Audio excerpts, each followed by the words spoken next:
We're going to call the meeting to order. First of all, Happy New Year, everyone. Super excited that it's 47 degrees today. I feel like I'm back home in Ohio. We've got a lot of new faces at CCNA, which I think is super exciting. People are interested. Before we get started in the agenda, does anyone in the membership have any changes or additions they'd like to put in its new business? Going once, going twice, okay. Any new members? Anybody first time at the table, CCNA member? No? All right, that's exciting. Special guests, Richard. Thank you. Welcome. Happy New Year from me and Bayou Oaks. We have a whole slew of special guests here today. I'm going to start at the bottom. Pat Robinson, our great friend Pat Robinson. And I'm just going to go down the list as I came in the door, and I saw him. Vern Hall, head of utilities. Next to him is Austin Kaufman. Raise your hand. He will be working on the project you'll hear about later today. Where's Nancy? Raise your hand. Nancy Kelly is here. Okay, project managers. Eddie Miller.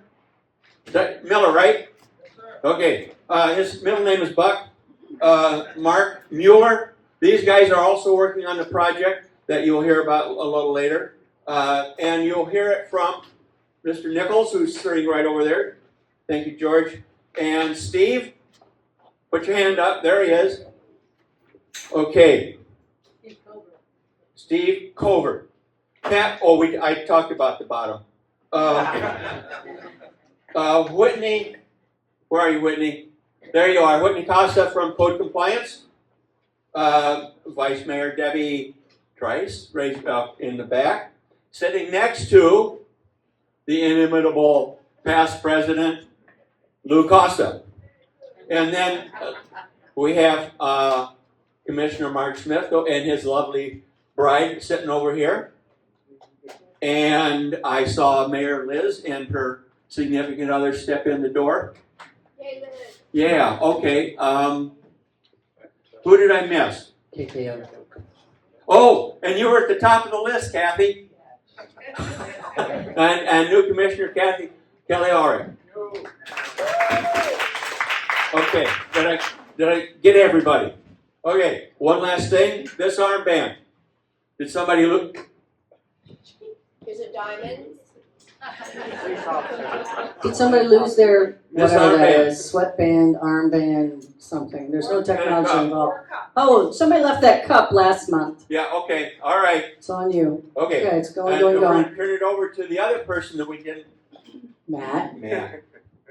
And Matt, you're going to quickly do our police report, and I want to apologize to everyone because I'm not technologically advanced, and I didn't bring a computer to put the PowerPoint up. So we'll put the PowerPoint on our website for everything Matt's going to say. But before I turn it over, I also want to acknowledge the people on the wall as guests that are residents of the city get up and come to this meeting, and I just want to say thank you because you have a neighborhood representing you, but you care enough to come too, so thank you. Thank you for having me again. Happy New Year, everybody. So, like we said, we don't have a PowerPoint today, so I will be just giving you the crime stats, my nice notepad. So, just old school, yeah. To start off, we're just going to start with the month of December. Crime stats for the city. So with murders, we've had 0. Aggravated assault, there were 13. Robbery, 3. Sex crimes, there were 1. Burglary, we had 11. Larceny from a vehicle were 12. And motor vehicle theft were 11. These are going to be the tentative end of the year stats. They're not done yet, but these are the tentative ones. So from 24 comparison to 23. To start with 2023, we had 0 murders in that year. In 2024, we had 6. And so going to ag assault, in 23 we had 217, and then only 205 and 24. For robbery, we had 75 in 23 and 51 in 24. Sex crimes were at 29 for 2023 and 6 in 24, so good job on that. Burglary was at 146 for 23 and 24 for 2024 was 145. Larceny from vehicle in 2023 was 255, and now we have it down to 140. So great job, everybody, keeping their doors locked and not keeping valuables in there. Motor vehicle thefts as well are down. So it was 145 in 2023, and in 2024, 113. Now we're going to go to the traffic stats for the month of December. We had 63 tickets for speeding and 83 warnings. There were 218 crashes, 7 involved pedestrians and 4 bicycles, and there were 2 fatalities.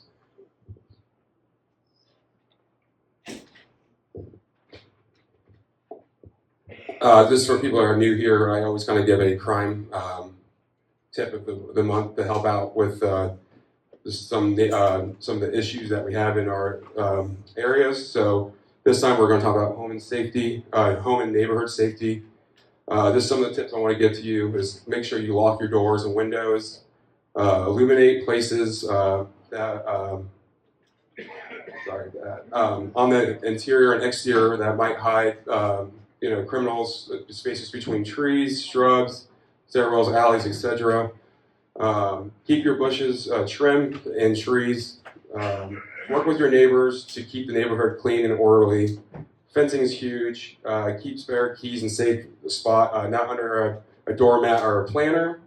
Alarm systems and security cameras. And then usually what we do next, there would be some upcoming events. So this upcoming month we have, tomorrow we have Barbers and Badges. It's a great event, so if you know anybody that needs a free haircut, where we'll be at the Bayside Church on Fruitville Road. We do have Painting with the Police coming up, just they haven't set the dates yet. Also, we'll be attending the MLK breakfast at Robert L. Taylor. And then also, they have the parade afterwards. And then just to let everybody know, we always have our big National Night event that got canceled due to the hurricanes. We are going to be doing that in April, on April 15th coming up. So we will keep bringing that up. That's a great event for the whole community to come join us. And then, of course, you can follow us on Facebook, Instagram, X. And then if you need us, 911 for emergencies, non-emergency, 941-316-1199. Thank you. If you have any questions, I'm here. Oh, sorry. I'm stealing it. Does anybody have questions for Matt? Yes. Hold on a second. No one can hear you. Can we get her a microphone? Yes. That's right. But you're facing this way, so none of those people can hear you. As a person that sat back there, I promise no one can hear you. Okay, go ahead. Good morning, Suzanne from Tools Court. Matt, I have a question about people who are hiring handymen right now. I see there's on Facebook, which a lot of people are on, it's called Sarasota Word of Mouth. And it's on there where people can go on there and say, I need so-and-so, can you recommend? And I just think it can be pretty dangerous because people will answer, yes, go ahead and call me, but you don't know anything about these people and you're trusting them, and most of the people are seniors. So what do you think? Good question. Did you have something, Pat, did you want to add on that? Yeah.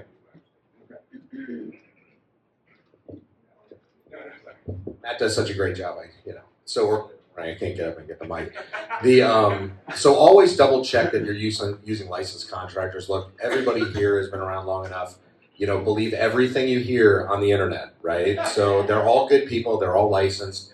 You have to do your due diligence, right? So there's a proliferation of those websites right now because of the storms. Always look into whether or not they're a licensed contractor. I'll get the information through our crime prevention and the sheriff's office through Kelly to put out on the CCNA website so you can double check to make sure they have a license and they're insured. There's a lot of people out there that are trying to make extra money. We don't police the internet, so just tell your friends, You got to do your due diligence. It is kind of weird. I always vet it, especially if it's somebody that's coming into my house to do work. But always double check and make sure it's somebody that's licensed, bonded, insured for whatever the job that you're doing. And they're also following all of our building and zoning codes, right? They have to pull permits. They got to do it the right way. A lot of people do aftermarket stuff, and it jams you up if you try to sell the house later on. So agreed. Don't trust anything on the internet. Always do your due diligence. Unless it's on our websites, then it's all good. And I would add to that, if they tell you they have to be paid in advance, do not hire them. Do not give them any money until they actually did the work. Any other questions for Matt? Oh, Norm. I really don't have a question. I'd just like to thank you so much for all of the additional information that you have been giving to us and the PowerPoints. I really do appreciate everything you've done. Thank you so much. Appreciate that. And then if I can just add one thing, if there's something that you guys think about later, also on the CCNA website, my email and my phone number are on there. Please do not be afraid to reach out to me. I will get back to you, I promise. So, especially if things pop out of your mind, like you see something, just send me that email. Hey Matt, I got a question. I saw this today. What's this about? I'll get that answer for you. I can say Matt does respond when I send him an email, so that was even before I was in CCNA. I have one question for you, Matt. The police aren't doing the barbering, right? You have actual barbers. That is correct. Okay, just check. Thank you. Yeah, maybe show up with a haircut like mine or something like that. Thank you. Okay, next up, I wanted to do something a little bit different that if we've done it in the past, I missed it. We have a whole new board. There's a few of us that were on the board before in different positions. So I wanted to do a quick introduction. I wanted each board member to do a quick introduction of who they are, why they're here, what made them want to give up more of their time for volunteer work than they already do. And we're going to start with Flo. Hey guys, Flo Entler. I was the D3 rep last year, and now I am the second vice president this year. I'm hoping to work very closely with my district reps to get us even more organized. For me, hopefully get more neighborhoods involved, especially in D3 since we're lacking there. And I just love the city of Sarasota, so very happy to be a part of this organization. Thank you.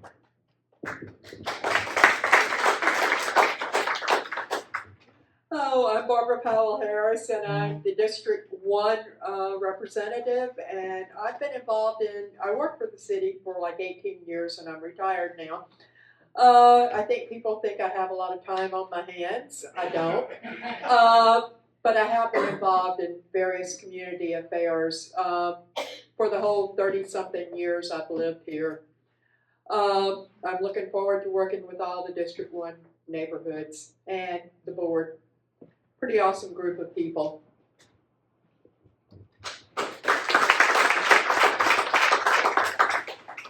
Hi, I'm Beth Notstein. A little bit about my background. I spent 25 years in technology industry. Moved to Washington, D.C. 10 years ago and served on a few community boards similar to this, focused on architecture and preservation of green space. So that's a little bit of my passion. Trying to save whatever we can, our precious green space. Retired and moved to Sarasota about 6 years ago and started almost day one getting involved with different community initiatives. And I'm just like any of you that are here, you're just hoping to maybe make a difference, use some of your skills to make a difference in your community. So that's why I get up every day and do what I do. You? Hi, Daniel Frank. I was the acting secretary last year, and I guess this year I'm the secretary. So I'm also the not acting. I'm not acting. I'm genuine. And I am also the rep for the McClellan Park Neighborhood Association.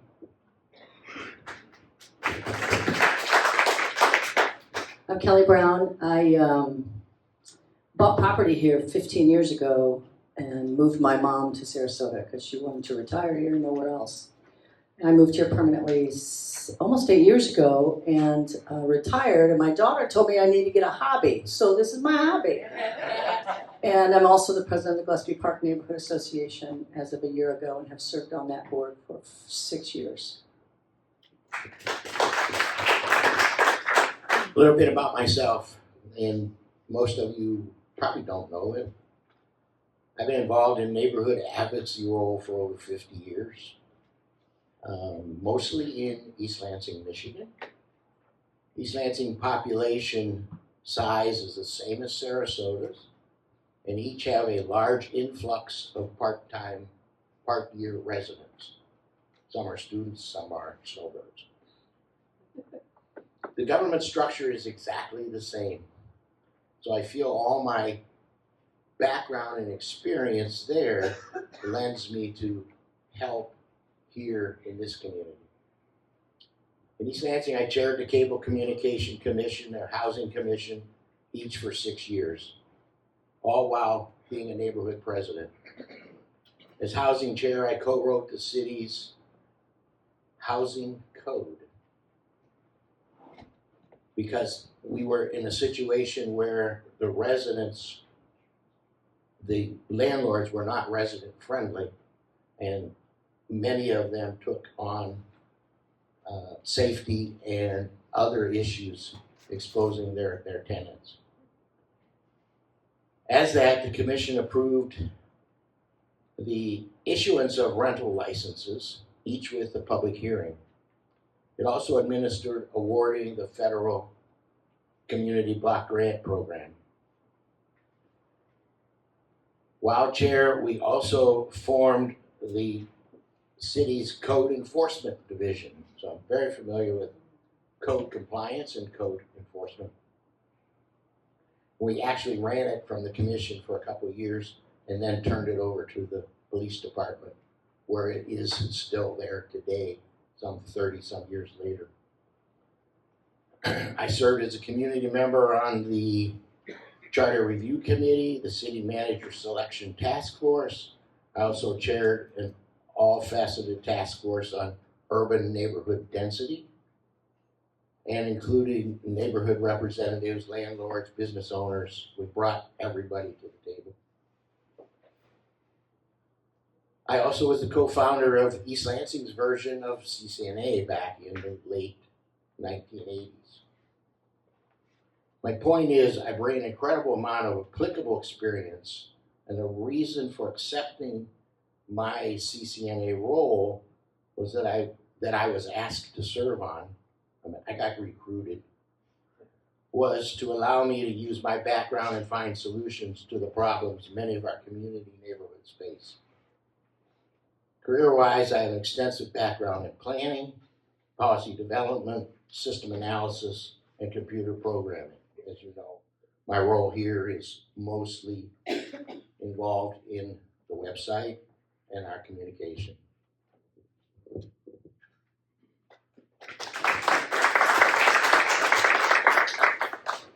My name is Melinda Delpesh. I am not retired. I am working full-time as an attorney. And see, Commissioner Jen is not here today, I don't think. Anyway, about 2016, when she was just Citizen Jen, and she was running for office, she tapped me on the shoulder and said, "Would you be the neighborhood rep for Tahiti Park just for a year?" And I said, "Okay, but just a year." And I'm still neighborhood rep for Tahiti Park. And then I think 2 years ago, somebody from the committee here asked me if I would just sit on the nominating committee. It'd just be an hour or two of my time, and then I get nominated. And now I'm treasurer. So that's my story.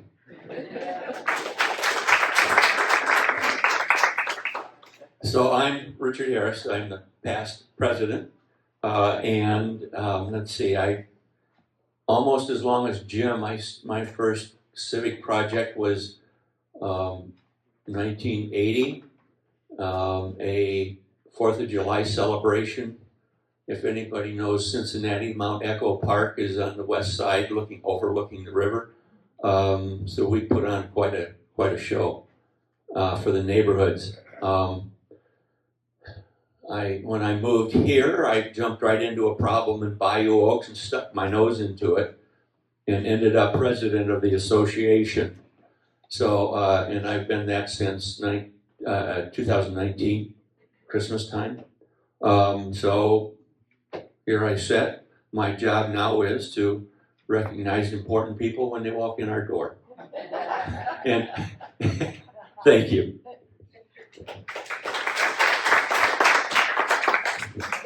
Our District 3 rep isn't here today. She's still out. She'll be here next month, Leslie Spangler, and you will hear more from her. And I want to also acknowledge all of you around the table. Every single one of you give up one Saturday a month, if not more, of serving on a committee.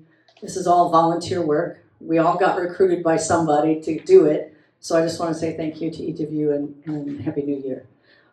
Next, we are going to have our presentation from George Nicholas. He is an engineering manager with the city, and he is going to take us through a capital improvement project that I know we are all going to be very excited about, and we will take questions at the end. George? Thank you very much. All right. Thank you, everybody. Can everybody hear me well? So I don't want to miss anybody, so thank you, everyone, starting from Pat, all the commissioners, vice mayors, directors, Vern, Austin, and Nancy. Thank you, Nancy. Thank you for Jan Thornburg, even though she's not here, but she's here in spirit. I'm not going too much to say introduction. You already know Vern, the director. I'm George Nicholas, and I work for the City of Sarasota Utilities Department, and I've been working for the city for 11 years. I believe Vern is about the same time. I have Austin here who will be involved in the project, and we've retained engineering consultants to be involved in both projects. Those projects will be Osprey, I'll talk about 5 to 6 months, and North Tamiami Trail is about 4.5 years long. And we'll get to it. I will ask you to wait until I'm finished to ask questions. Thank you for each neighborhood associations. Thank you for all the residents. We want to do this. We like doing this. We want to keep it technical, but we know also that your comments are very important to us because we're doing those projects for you, and you need to be able to be satisfied with what we do. And even though I want to keep this a little bit high level, but we have full sets of plans and engineering plans for both Osprey and North Tamiami Trail projects if you have specific and technical questions. Both projects were designed by the City of Sarasota Utilities. We are very proud of them. We think we did a pretty good job. We started both projects since COVID. Planning, budgeting, obviously all those projects being before the commissions, 5-year CIP, capital improvement programs. So hopefully you've been following that for fundings and what's coming in the pipeline. But this is nothing new. We've surveyed the whole North Trail corridor, we've surveyed the whole Osprey corridor. We've started designing planning since 2019. So this is now the time to start for bettering your quality of life, which you're already involved with. So thank you for receiving me. I'm not going to say too much in the intro. This is project specific, and I will start with Osprey. I'm very thankful Pat is here, Vern is here, who could bring some historical background on Osprey, but we know there's a lot of things that happened in Osprey for the past 10 years. And of course, Station 87 is also involved here because we are using the improvements that were done, and now it's a good time to utilize that investment to better the city, to better the south side of the city for the sewer system. So that's why we're utilizing, and we are planning now to do this project because we couldn't do this project before Lift Station 87 was complete. And we are very pleased with what we did with Lift Station 87 in a technical way. I know there's a whole long history with that. So, as I said, objective of the South Osprey Force Main Extension Replacement Project is system resilience, climate change, raining events. As much as we can, we want to keep stormwater and sanitary sewer different, but we see that whenever it rains, and those rain events are increasing every year, we find out we're treating stormwater at the plant. So that's why the volume of the plant get higher during rain event. So with this improvement, that will make the system more resilient to climate change, to inflow, to increase of stormwater. When we see those capacities, it will be better for the environment. So that's why the South Osprey project is very important. And again, we are trying to time that improvement to lift station 87, which is strong enough and big enough to handle all that flow that we see every summer. So that's the objective of the project for the force main extension. The reason why we call it force main is because it's under pressure. Okay, instead of gravity driven, we capture it in different lift stations and we pump it upstream. And the goal is to pump everything south to 87 as quickly as possible, and ultimately you'll get to the plant. Again, if you have more questions about these, you can ask afterwards. Before I move forward, that website link you see, this is live. This is on the city website. As Pat said earlier, everything in the city website you can trust. So if you have any questions, that link, go there for both projects. North Trail, South Osprey, both websites are there.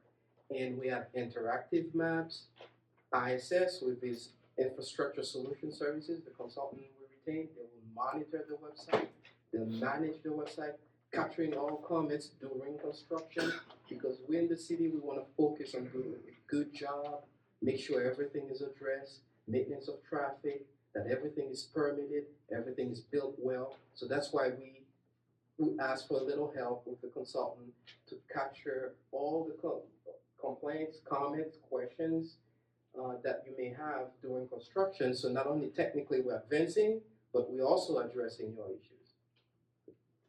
Impacted neighborhood, section A2, obviously, Shoreland Woods, if I'm saying it wrong, Cherokee Park, South Poinciana Park, Southside Village, Hudson Bayou, Avondale, Central Park 1. So all those neighborhoods will be directly or indirectly impacted. The reason why I say that, because we'll have some pits. The way we do this project is not open cut where you have a big trench and you lay the pipe. The way we'll do it is to drill under, and there'll be 3 different drilling sections. And then when you come up with the drill, we call those pits. That's where both drills will come up to the surface, and we'll cut the pipe and we'll make the connections. And those are called pits. For Osprey, there are 6 different pits. So the road will not be open throughout Osprey. There'll be specific and strategic location where you have those pits, where the contractor will be stationed, will be staged, and those sections will be closed off. We will try our best to keep Osprey always open. Okay? And even if you have section of the street closed, the detour will bring you right back to Osprey, because we understand the business needs to stay open, and we understand that you have to get to your home. So the reason why I say you may be directly impacted is because obviously if the construction is on Osprey and you live on Osprey, the construction will be right there in front of you. But if you're indirectly impacted, meaning you'll see an increased flow of people trying to stay away from Osprey, and you'll see an increase of traffic. That's how you'll be indirectly impacted. So just a little bit patient when you see that activity. Section A3, streets intersection impacted. So I put technical drawings. The sheet G4 shows the first section from McClellan to the Osprey Bridge. That's the first section. And you can see where I put Pit 1 by Cherokee Drive, Pit 2 between Wisteria and Clematis, pit 3 and then pit 4. Now, pay attention to pit 2 and pit 3. We strategically place those pits to stay away from the commercial district. Okay, but those areas between Wisteria and Clematis and between Waldemere and Floyd, that section of street will be completely closed. So as you drive down from Osprey Bridge, you have to divert around Orange and get back to Osprey, okay? So I think this is pretty self-explanatory regarding what we think maintenance of traffic will be, the detour signs will be, but obviously people do what's best for them. Yes. And I know that this traffic diversion runs right through the middle of McClellan Park, which is a neighborhood we haven't most recently impacted. So you should add that as a Sure. impacted neighborhood. Very good, thank you. So I'll make a note and add that up. So this is for general traffic. So two things about detour signs. You have the general traffic, people just cutting through Osprey and trying to get someplace. I believe those people will be driving through Orange, right? But you have local traffic. You want to get to your home. Obviously, you have to drive through certain streets. As a general rule for utilities, everybody's home will be accessible.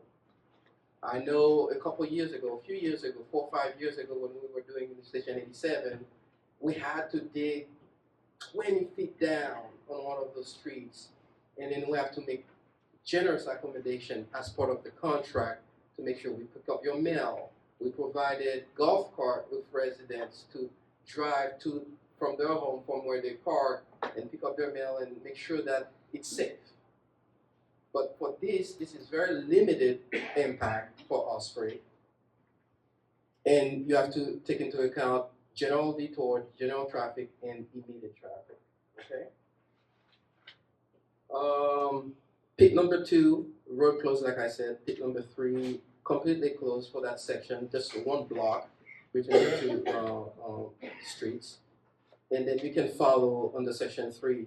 And then we have a section of open cut utilities where we literally have to dig up the street and put the new pipe. And that's on Old Oak and Spring Creek. So we'll tie in on Siesta on Old Oak, and we'll go up Old Oak, turn into Spring Creek, and then tie in. All this will be open cut. Obviously, all the residents will stay accessible during construction. I talked about item number 4 before, about local road access and temporary lane closures, utility trench lane closure, driveways to be always maintained. And project status right now, we are finalizing the last procurement technical specs, and we'll go out to bid for a low bidder. That's the process. And then once we secure a contract, we'll manage it and we'll update the website with all the information, the cost, who's the general contractor, and then everybody's information, so you can email directly so we can respond to you. So that's Osprey project. We believe we can start this project around May this year. But we have to wait until school closes to work on Osprey, especially for the Southside Elementary School. We have to wait. We cannot afford to start the project during school season.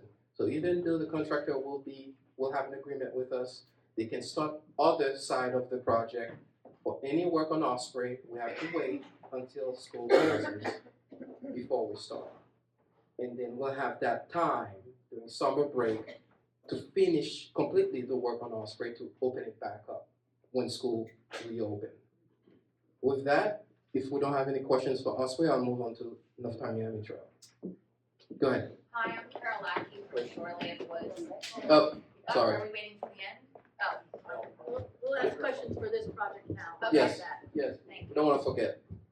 Thank you. I'm very, very glad I came to this meeting. I haven't been able to come for the past several months, as this directly affects our neighborhood, Shoreland Woods.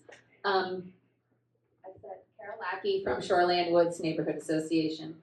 The question that I had that just popped at the top of my head, Will the roadway, you said you'll be digging and cutting and doing the pits, is all of that on the public parts of the street, or is that in the easement, that's on private property? Very good question. So all the improvements on public right of way. The pits will be in the middle of the street. There will be some work in the utility strip, like behind the curb and the sidewalk. There will be work here because that's where most of the existing facilities are, and we need to abandon those. So there'll be minor impact, and obviously we'll have to repair and restore everything. But most of the work is in the middle of the street, yes. And will the streets be repaved or be repatched?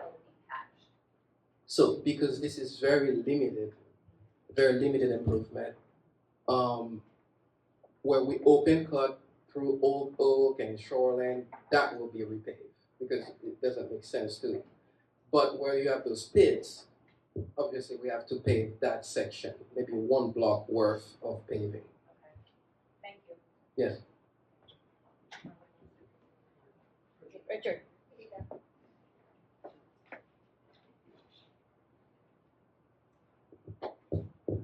Good morning, Elizabeth Rose with Bay Point Park. 2 quick questions. One is, you talk about impacted neighborhoods. Are those the neighborhoods just where there's going to be drilling? Because I'm assuming everybody's going to have their water shut off at periodic times. And No. This is a force main sewer, sanitary sewer. It's not water main. Okay. So all water mains supposedly stay live Okay. or active all the time. And the other question is, you talked about, you found that there was some runoff being directed to the treatment center, so you obviously want to fix that. But is there also a risk that there's untreated water going the other way too? So, Vern, if you want to tie into that, the Director of Utilities, but we have a robust program here. Every year we spend millions of dollars to separate those systems. The system's been in the ground since the 50s, clay pipe. So inherently there are leakage, groundwater, stormwater going into a system which we see, which we treat. The reverse also happens, but we limit that. And that project is a way off improvement where we are actually solving that problem. So this has nothing to do with No, it doesn't. But it will, what did I say? The system will be more resilient toward that because we don't want to wait until something bad happens. We want to be proactive, and that's part of it. Well, let me just chime in here real quick. We spend. Name, sir. I'm Vern Hall, Utility Director. We have a program in our capital improvement plan every year where we do rehabilitation on the wastewater collection system. And that includes force mains, gravity mains, manholes, and lift stations. We spend about $2 million a year on lining projects where we actually go out and we identify areas of the collection system, mostly the gravity system, that's what's most susceptible to what we call inflow and infiltration. That's either rainwater coming in through damaged manhole lids or groundwater coming in through cracks and small openings in the gravity pipes in the ground. And what we do is we line the interior of those pipes with a fiberglass mesh bag, if you will, that we then inflate with either hot air or hot water, and it cures that bag and adheres to the outside or the inside of that pipe. So it seals that pipe and that stops the inflow from coming in. We also spend about $500,000 a year on manhole rehabilitation, where we go out and we identify those damaged manhole lids that are allowing that inflow to come in, and we repair those so that stops. And then lift station rehabilitation, those are the stations, not all of them are quite as big and majestic as 87, but those are the pump stations that gravity flow goes to and then ultimately gets pumped to the wastewater treatment plant for treatment. And we spent about $1 million a year on rehabbing lift stations. And I can say that when we finish the latest round of lift station rehabs, every station in the city is roughly about 12 years old. Because we started rehabbing those lift stations when I got here, and we've been doing that every year since. So I've never been in a utility where the oldest lift station was 12 years old. And Vern, That's pretty good. tell them Yes. what the average life is, because 12 years seems old. So those are new in the world of utilities, yes? Yes, in the world of utilities, our expected lifetime for equipment is 50 to 100 years. So they're 12 baby- years old, they're baby lift stations. these guys are little toddlers, still crawling around.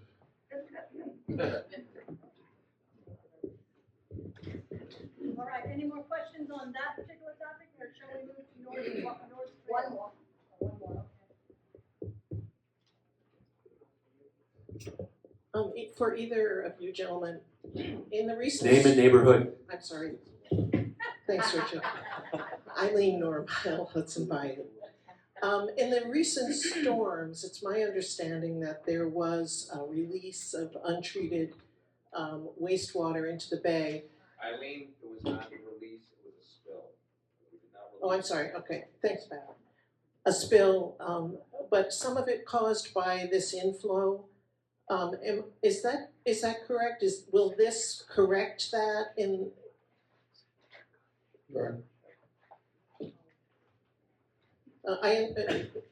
I understood that it was exactly what you were just describing, this inflow of rainwater into the aging pipes. Yes, ma'am. Everything that we're doing with the collection system is designed to help with these types of issues.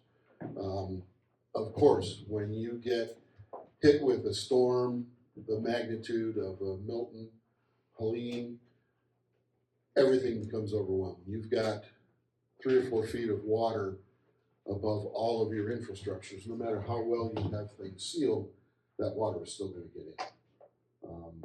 But as we do our improvements, everything we look at when things like that happen, that's raw data for us. So a lot of things that we do when George works on projects, we look at the capacity of that system, what's the potential growth in that area, and what do we need to do? Do we need to upsize that water main or that force main or that gravity main? And if we do, what's the appropriate size? And we have water models and sewer models that we use. We take data from incidents like Milton and Helene, and we plug that into those models, and we try to have those models give us feedback on what those improvements need to look like and what we need to do, and then we try to program those improvements into our capital improvement plan. And I'm sure you've all heard over the years the utilities master plan. That was something we did about 6 years ago, where we went through and we identified all of the equipment, treatment plants, lift stations, water sewer, all of that, and started programming those into our capital improvements plans and utilizing those water and sewer models to help us guide those decisions. And one of the things that we're very proud of is most of our utility projects are designed in-house by our engineers. We don't go outside to consultants because we can do it cheaper, we can do it faster, and there's a sense of pride and ownership in the work that these guys are doing. So all of the things that we do are focused on what's going to improve that system, what's going to make it work better, what's going to make it last longer. Yes. Alan? Yes, I do have a question. Oh, I just turned it off. Was that We're gonna wrap on this question and go to the next project. Yes, my name is Alan Pariser. I represent South Point Center Park with the flower streets that face a section of Osprey. Sort of a combined question. Number one, will there be, as a result of completing this project, additional storm drains on Osprey itself? This is not storm drain related, Alan.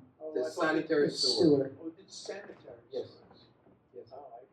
Oh, by the way, if you remember 2018 when we put new curb on Osprey, paving Osprey, I was the project manager then. And I think we were very successful talking to the hospital and all the neighborhood associations. And Mark Mueller in the back was instrumental to get that done. That's why we are here today, to actually keeping the same rhythm, because it's not the first time we've been there. So we know your expectations, we know what we need to do. And obviously there's no storm attached to this, there's no water, potable water, it's only sanitary sewer, force main. So even your clean out and gravity will not be impacted. I think that answers the question. Should I assume then that sanitary sewage will not be closed to any of the houses? It will not be closed. So they'll be in continuous operation? Yes, sir. Okay, thank you. George, you wanna go to the next project? Yes, let me Thank you. also. I'd like to ask one more question. Thank you. So looking at the traffic detour, southbound, can people hear me? Keep it closer. Hello? That's working? No. There we go, it was off. So just looking at the traffic flow pattern for southbound Osprey, there's that turn onto Hyde Park and then down McClellan Parkway to get back down to Osprey. Hyde Park is a very narrow street. It's in very bad shape. There's a set of 12-inch deep sinkholes in the street again, by the way, Pat. And so I really, we're going to want to make sure that street is properly repaired and maintained before we divert a lot of southbound traffic onto it. Also, there's a lot of street parking on that street. It's very narrow. And I'm wondering whether you've looked at kind of parking and traffic plans for the route. And then also, are we going to need a little extra police attention because of McClellan Parkway? I think we're going to have speeding on McClellan Parkway. Good questions, and that's why we're here to capture those, because you know best. And we'll definitely look into the detailed maintenance of traffic. Now, this is a proposal. This is just to let you know the impacts and what the options are. This is not final. Once we have a contractor, we'll talk with the contractor. We'll have to pull a permit from downtown engineering, making sure they release the permit from the city engineer office. There will be a more detailed plan.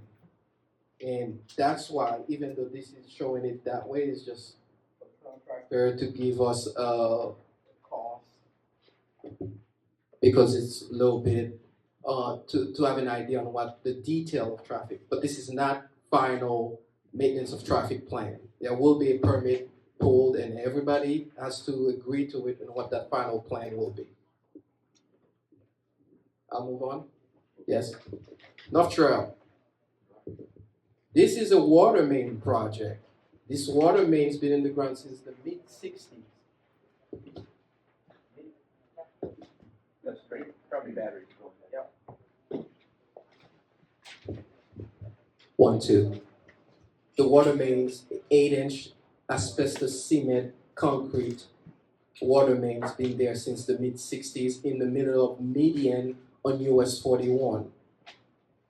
When we finish this project, all of our water main in US 41 from the city limits will be brand new. I don't know if you remember back in 2019-20 during COVID, we installed water mains south side of US 41.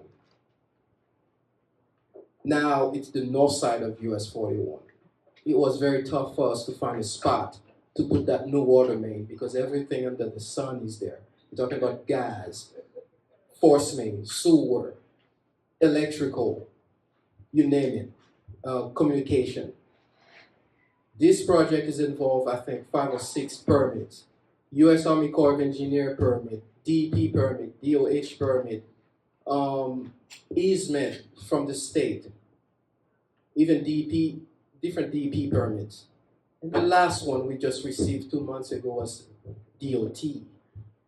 If we didn't have that permit, we couldn't install the project because it's their roadway. They have to accept us putting that water main. And there's a lot of talking. I talked to them twice over the past 4 years to convince them it's needed. And they were very appreciative on how we approach this. So the new water main will be from 14th Street roundabout, where we stopped that roundabout right there at the Whitaker Park, all the way to University. And University is a county permit, so we're expecting to pull a county permit. So that'll be 7 permits on this project. The reason why we pulled an Army Corps of Engineer permit, because the current water main is hanging on the bridge, actually under the bridge, for Whitaker Bayou. With this project, we'll be drilling under the bayou, because we believe in the next 50 years, that bridge will be a bottleneck with complete streets and everything that Steve Cover here is planning. So we don't want to hang our new water mains on the bridge again. So we are trying to bypass that bridge when that bridge needs to be replaced. So our water main will be under the bayou. Since it's navigational water, Army Corps said, hey, we need to know where that water main will be, and that's why we had to get an Army Corps of Engineer permit. This project will be 4.5. We think we can get it done, but under deliver, right? Under promise? All right. So just brace for it. We don't like it either, but it's needed. Please, we need your support. If you have any questions, let us know. But unfortunately, we have to put that water main in the middle of US 41. We cannot put it under the sidewalk because you got big storm pipe, you got everything. And then we don't want that project to turn into a sidewalk curb replacement project. It will be double the price at least if we put it under the sidewalk. So with all that being said, we have to abandon the current water main and put the new water main next to it in one of the streets. And it's always the inner lane of traffic. Sometimes it's northbound, sometimes it's southbound, but we designed it conservatively enough where we can maintain traffic during season. It's always season. During season, during summer, to keep going. And we think that approach, even though it's gonna be long, but it's gonna be safe not only to the crew, it's gonna be safer to the public, to nimble at the project slowly and feel comfortable, not blowing up the whole US 41 and then put the whole thing and expose everybody. We don't think that's a good approach, but by sections. So that's why when you go on the website, please visit the website. There's an interactive map where you can click on different sections. We'll put the dates when we'll be starting the sections, when it will be ending, once we have a contractor on board and we agree on those dates. So that's where you should reside. Check the website, check those dates, check the updates. We don't think we'll do a neighbor. We can give you an update, CCNA update on how everything's going since it's so long. But the website is your friend. Old water main, like I said before, impacted neighborhood, Tahiti Park, North Trail Redevelopment Partnership. I don't know if that's the neighborhood or not, but I saw it, I type it. Indian Beach, South Shore, Central Coconut. And obviously, street intersection impacted, all of them. It's in the middle of US 41, and we have to cross in all the side streets to connect back to all the side streets. DOT agreed that all those cross connections will be done at night. Less impact on US 41. That's a permit requirement. We can work on the middle of US 41 during the day, but when we're crossing the streets to tie into the side streets, we have to do it per phase, you know. Close that lane, install the pipe, patch the road, and then cross the other lane. So it's very slow movement. It's very critical, very unsafe. And safety is prime here, not only for yourself, but for the contractor and for the city staff. So we can't go in this trying to blow through it, get it quick, and then we're exposing ourselves. Remember, asbestos cement is what's there now. We don't want to break that pipe. It's not environmentally friendly. It's not good for your health. It was good back then, back in the mid-60s. I don't know what we were thinking, but we put all that pipe everywhere. But now we got wiser and we think we need to get rid of it, and that's what we're trying to do. So when we attack this project section by section, we relieve the stress and exposure of breaking that pipe while we're installing the new one. So that's why it's very sensitive. Obviously, you can read it. I don't want to spend more time than it requires here. There are two offshoots of these projects in the city road. One is 16th Street from US 41 to Coconut intersection. That's what we're tying into the big pipe. I think it's 20-inch pipe, water main. The other offshoot is 47th Street from US 41 to North Water Tower Park. That's a big water system we have to tie into this. And US University is another area we have to connect. That's the north side of the city, and we need to improve that intersection. As I said, we've designed this since 2019. We looked at 2 or 3 iterations of the design, and it's the best. It's the safest for everyone. With that, if you have any questions, please, can you? Just when are you going to start it? Hugh Fiore from St. Armand's. When are you going to start that project? So we did go out to bid. We did get 2 bidders, and we are through the procurement process, which I can't talk more about that. We think we can secure an agreement with the contractor very soon, and we going to see if we can start this late spring or early summer.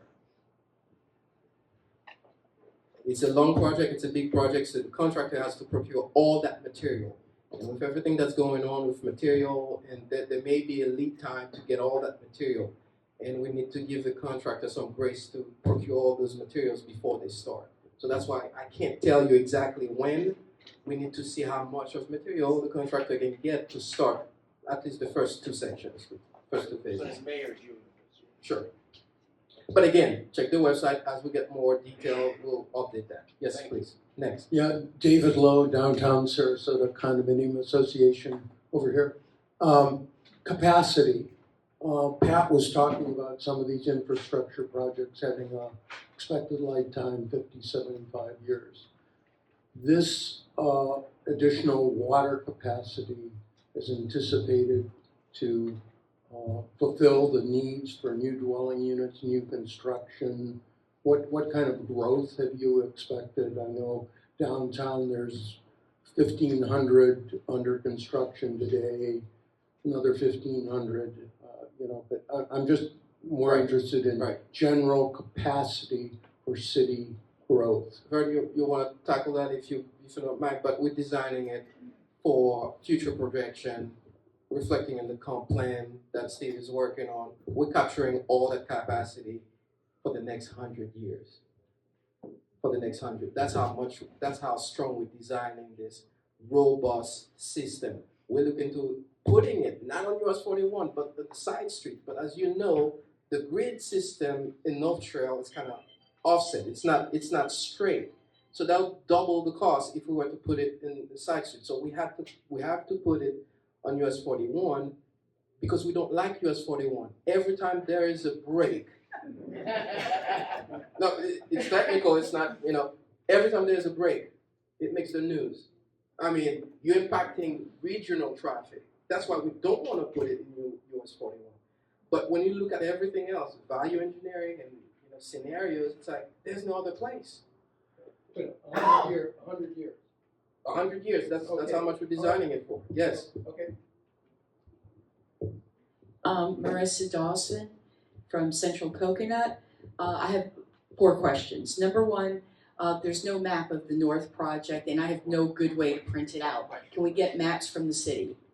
Of course. Printed map. Okay. Number 2, Bayou Oaks is also impacted. Can you add that neighborhood, please? Yes, ma'am. Because Actually, all of District 1 is impacted. Yeah. Because the traffic is going to reroute off of Tamiami over to Coconut, over to Central. So there's not a neighborhood that won't be impacted. So I understand, but the goal is to keep traffic on US 41. Obviously, people will naturally go somewhere else, unfortunately. But we don't intend to reroute traffic and put signs for general traffic to be rerouted to Coconut, no.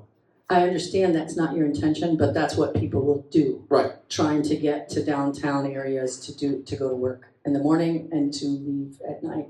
They will now avoid the trail, which I understand and support your project, but the reality is the people that live off of Central and the people that live off of Coconut from University to Fruitville are going to be affected by this. So how could we potentially, sorry Marissa, I interrupted you. It's okay. How could we potentially plan in advance for that with maybe some of those flashy speeding signs put on Central and Coconut to remind people to slow down? Right. Because we're not going to stop them from doing it, but we could maybe advance plan from some traffic calming and safety for those other streets. Yes, please. Just my thought. We'll Sorry, look Marissa, what are the rest of your questions? That's okay, yeah. So, because the 47th Street from 41 to North Water Tower Park is directly in the Bayou Oaks neighborhood, so they need to be on there. I was going to ask about traffic calming devices. Can you put temporary ones up on Central and Coconut, please? Yes, ma'am. And again, we'll look into it. Nancy, I'll have to work with you and the warranty. I know we did that on Osprey when we did Right. the traffic calming on Orange, which actually stayed permanently, but I'm not gonna go there. So again, we can do those things on North Trail, but it's project specific. If it's not removed afterwards, we'll have to address that. It wouldn't break our heart if you left it in place. And also, I guess possibly traffic calming device up on Old Bradenton Road by the Water Tower Park area. I don't know. And then two more. FDOT, are they doing a new bridge over the Whitaker Bayou? When you contacted them, had you heard anything about that? No. Okay, and last but not least, the water main in the bayou, what about dredging before and afterwards when that pipe is being put in? Because that's going to disturb a lot of the base of the bayou. Let's just say this, we're putting that pipe 30 feet below the bottom of the bayou. That's what the Army Corps would permit. We intend not to disturb the bayou at all. It's like we're never there. So you're going to put it under without disturbing the muck Without and everything? disturbing, yes. Okay, thank 30 you. feet below the bottom of the bayou. Any other questions? You know, I thought this was going to be a 15-minute conversation. Clearly, I was wrong. Kevin Spence, Indian Beach Sapphire Shores. 5 of the 7 projects abut our neighborhood, and so we had the same concerns via traffic. Recently, when there was an accident in Myrtle, traffic was rerouted in our neighborhood, and we had bumper-to-bumper traffic through the neighborhood. This project taking over 2 years, we're really concerned that people are going to become comfortable with coming down University, going down Bayshore, and it's going to be even more of a problem. Additionally, over half of our neighborhood does not have sidewalks. So when traffic is routed into our streets, it's in our sidewalks. And so it's going to greatly impact our neighborhood. So I know the specs are already out, so one of my questions is moot, and that traffic mitigation was not included in the specifications for the bid. Am I correct there? Not necessarily, but we do have owner control. The city has a bid item that we control for unneeded basis. So that's why we put that item there as a line item on the contract to address those comments. So we have money already there in the contract for those unforeseen, and we can utilize that fund. So as part of potential traffic mitigation, could additional stop signs be added? So, and again, it's through the city engineer's office. You have to look at warrant. We cannot just pump, stop signs, or we have to look at it. And again, traffic and project related impacts we understand. But if we need to put it up, it will be temporary. That's fine. But the history is whenever it's temporary, it's like after the project is done, it stays, and it no longer meets warrant. So we have to look at that. yeah, the warrant system is a whole other thing that's unpopular in here. So We're going to talk about that later. We're going to talk about that thought I'd later. just throw that out. Sure, we'll look into it, what's feasible, what makes sense, and again, this is project specific. We don't want to blow it up to public I works and understand. traffic control. So we'll try to keep it conservative for the ratepayers who pays for the utility bills, and we don't want to use those monies to actually do public works or different projects with those funds. Right, we understand that it would be temporary through the life of the project. We just don't want to develop new habits for people traveling southbound on 41. So to whom should we be in contact with to be actively involved in the planning for rerouting of traffic, or when, because as I say, 5 of the 7 sections about Indian Beach Sapphire Shores. So once people develop a habit, they tend to stick with it. You're talking to me, and I'm the person. Great, thank you, sir. So as the project starts and you see those new habits, we'll address them. We'll as quickly as we can. Okay, well, we'd like to be proactive and have a plan for when those sections happen. Well, Sure. thank you, sir. Appreciate it. Of course. I have a question. Will their water be turned off through this process? No one asked that one. Yes. Okay. That's Yes. important. And that's a strong yes, because the way we're approaching this project is not to reduce the risk of shutting off your water.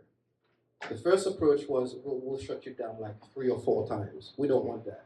We don't want that. Obviously, we want to plan ahead to keep the system live, the old system, the current system live as long as possible. And the only shut off you should have is when we tie in your section from the old to the new. And that's usually after hours, overnight. We give you notice, advance notice, boiling water. We say, hey, we're tying into from the old to the new, and it's gonna be overnight when flow is less, people are sleeping, and when you wake up, take your shower and everything's done. But the reason why it takes so long with this approach is to reduce the risk of breaking the old pipe, which is in the middle of the median. Don't know why they put it there, but that's where the trees are. That's where everything else is. So as we are trenching next to it, we don't want to rip up tree roots, breaking old AC's been there for 50, 60 years, and then every time there's a break, we don't know how long the spread of shutdown will be. We have to look at where the break is and assess, oh my goodness, we have to shut down everybody to restore that pipe and then put it back live again. And that's not without, counting, connecting to the new one. So we remove all those risks the way we approach this. And I said that earlier. I know it's a long time, but it's the best way for public health and public safety. So you gotta bear with us.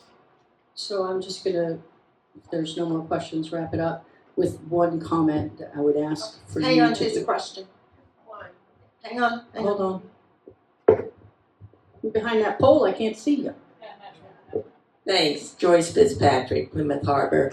On the first project, will the hospital be impacted at all? Access to the hospital? No. Off of Osprey? No. Thank you. Thanks.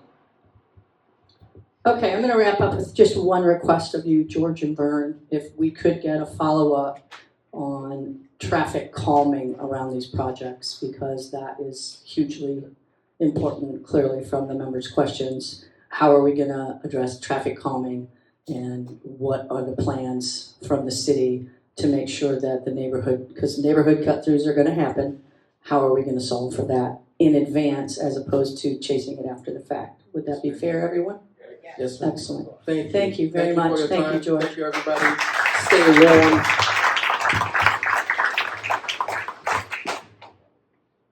All right, that was exciting. We did a project on North Osprey a couple of years ago, and it really wasn't horrible. And it was a bigger project than what they're actually doing on South Osprey.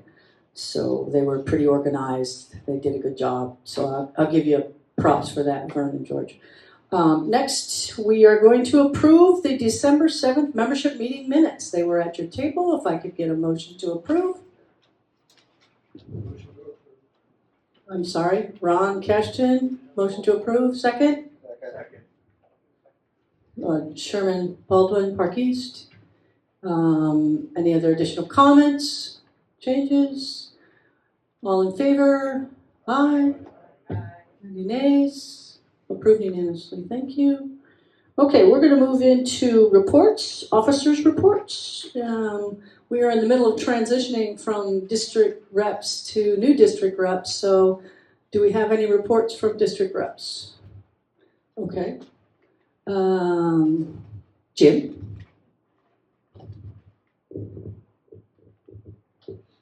Maybe it's my observation, maybe I'm not looking at things right, but it seems to me since Marlon's retirement, and then a whole bunch of storms, and then the holidays, we've kind of been on pause. And at least that's what it feels like to me. I'm ready to vamp up again meaningful neighborhood input. I want to work on defining compatibility as an issue, and again we'll get started, and I'll get with some more people. We want to form some new committees and work in some new directions, but we definitely want to move forward on that. The website, the city website, I'm one of the 2 non-staff people that are involved in the city website redesign. That feels to me like it's kind of been in the same pause mode, although I believe, again, it looks like it's going to start moving forward soon. And the goal for me on that whole project is to make sure that we recognize, identify, and promote our neighborhoods. And that's where I'm going to move that project.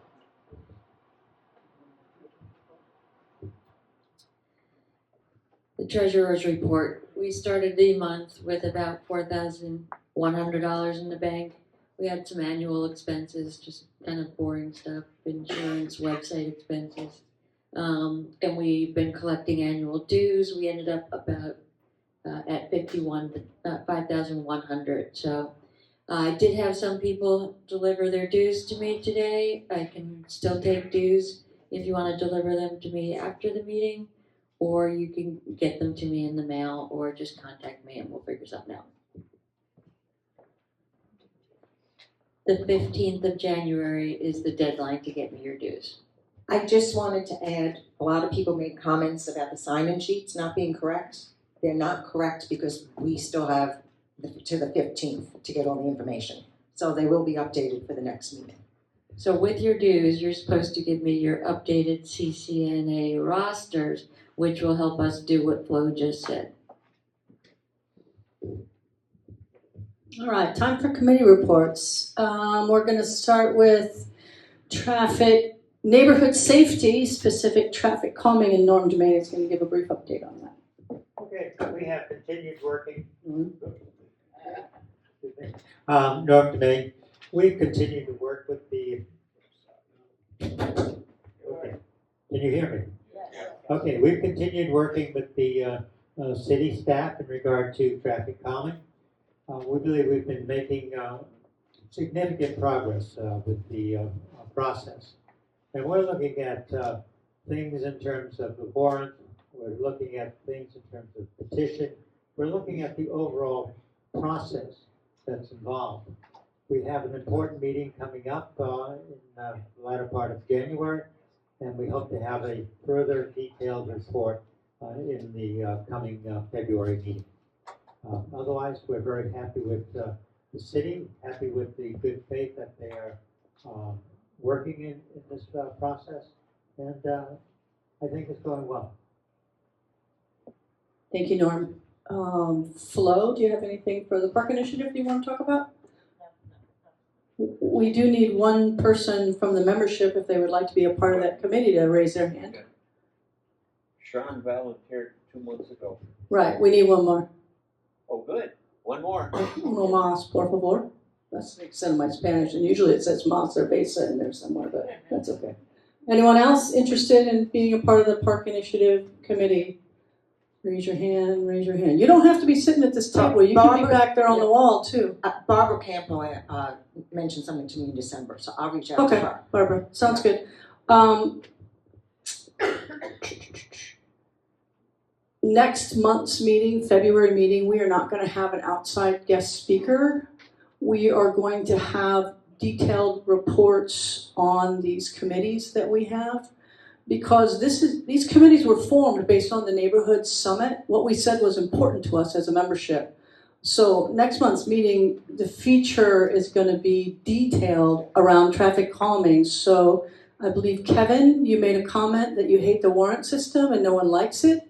I think you're going to be really excited about the really amazing progress that's being made. So I hope you'll all be here because it's really a very good presentation. It's almost to finalization. We have one more meeting this month, and then I think you're going to be really pleased with the progress that's been made. So please make sure you come to next month's meeting so you can hear all about that. Old business, the position statement that we all agreed on at our December meeting. Eileen and I met with the city on that in December, and we hope to have further input, actually, frankly, at next month's meeting for you. We had a good meeting with Pat and talked about a lot of different opportunities, so progress is being made there. There was a question on the budget back in the budget meeting in August that September that we didn't get an answer to. September. Yeah. And Kevin asked the question about the line item neighborhood that was 1.7 million. And I apologize, I have lost the email that was sent to me by Kelly Strickland. But the sum and substance of it, the 1.7 mostly goes to sidewalks in Amaryllis Park in Newtown. The rest of it was spread around the city. I will get that.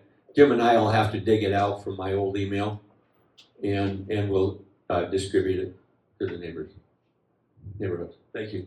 Thanks, Richard. New business. One of the things I wanted to talk about actually with the group is about 8 months ago or so, we were having a conversation about position statements, et cetera, and I asked the question, well, you know, what's our success rate in our position statements, and the city staff or city commissioners actually going along with the things that we as neighborhoods said we wanted? And so we did a little research on that and found that in the last 5 years, 70% of the position statements were board only, not membership. And so the next question was why? Well, the challenge is timing, because it takes 2 months to make the rounds. First we gotta tell you about it, then we gotta explain it, then we gotta do something else, then we gotta come back and we take a vote. We don't use technology at all. We don't use email to send out to our members to say, hey, this is something we discussed, this is something that's an issue, this is something we need to take a vote on so we can have a membership position statement. So we know how the whole entire membership feels about it, not just the board. Not that the board isn't important. But the question is, and I'm asking you this question, will you support using technology to be able to move faster to respond to what's happening in our city and our neighborhoods? I don't want you to give me an answer today. I want you to go back to your boards and back to your neighborhood associations and ask this question. Will you allow me, as your CCNA representative, to vote for us via email after communicating with you whatever the issue is? So next month, when we have our meeting, I'm going to ask you to vote on this, okay? Do I need to make a motion for this? Thank you. It's a procedural question. Will you support allowing the use of email technology to vote for a position on a matter in front of CCNA, so that when we do a position statement and we do go to city staff or we do go to a city commission meeting, we can say that the membership supports this request? Because 70% of the time in the past 5 years, we've had to say the board supports this. So which is better, 9 people or 33 people representing their neighborhoods? It's a significant difference in my mind as to how the city staff and the city commissioners think about how CCNA operates, functions, and is inclusive of all of the neighborhoods that are members. Okay? Questions on that? Anyone?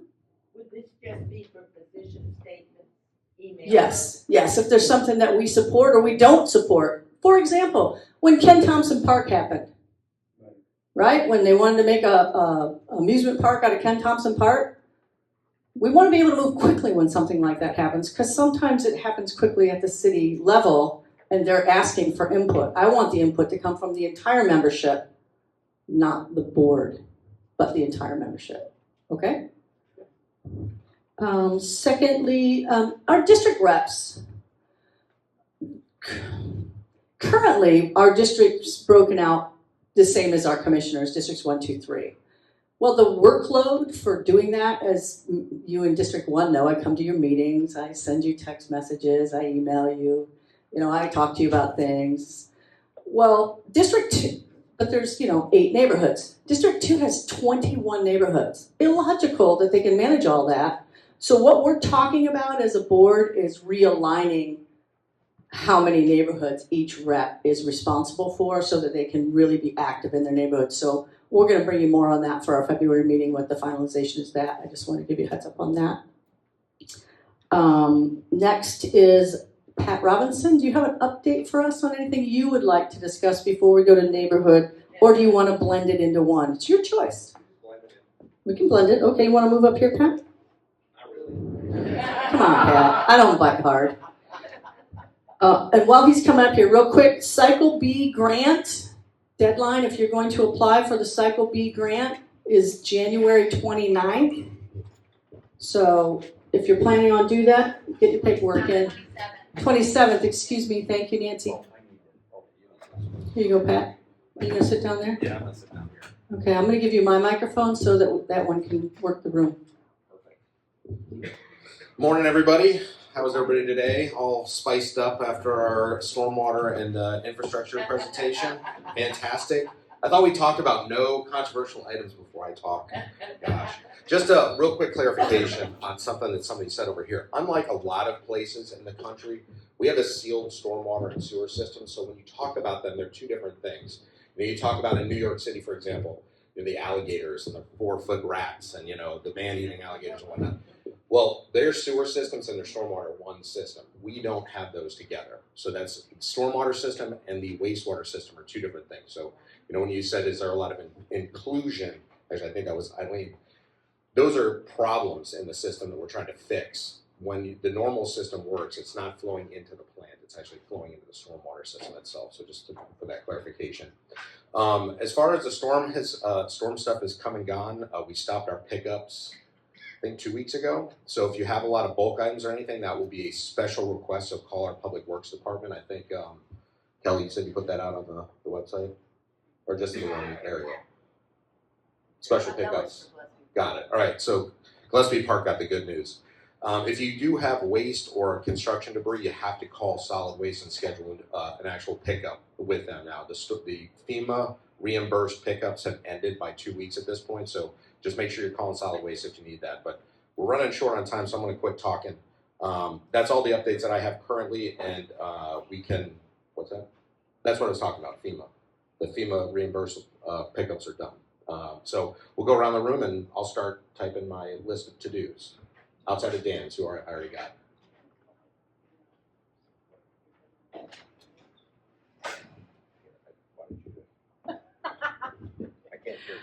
We also put out on the website the information, if you plan on applying for FEMA assistance, that deadline is on top of you. It is the 7th of this month.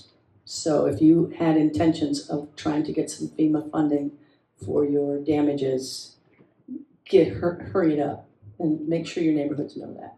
It is out on the city website as well as the CCNA website, the information with details. All right, we're going to start with neighborhood reports. Dan, you want to go first? You bet. McClellan Park Neighborhood Association. I don't think we have anything to add. So I got the potholes already. Jessie here from DWP Residents Association. I don't have anything to report. It's very quiet at the St. Thomas Circle, that's all. So knock on wood. Hugh Fiore from St. Armand's. We're a neighborhood in transition right now. Both the residential and the commercial district is rebuilding, I guess is the easiest way to say it. Some of us are moving around. Right now I'm a dues paying member of 3 different associations because we're in transition. Many houses have been flooded. Most of the ground level ones have. Some are rebuilding. Some, like our house, probably has to come down and a new structure has to be put on that piece of ground. So there's different criteria. The commercial district, most of the restaurants are open. Some of the shops are open. Some of the very small shops that didn't have flood insurance have not reopened. So the whole area is in transition. The good news is it's moving along pretty well. You drive out through the circle at night and there's activity in the commercial district and people are out and doing it. Looking around the neighborhood, there's dumpsters and construction trucks. So it is moving forward. It is in transition. And that's really all I can say about it. We're moving forward. I just want to say thank you to city, and they were really very efficient in removing our garbage.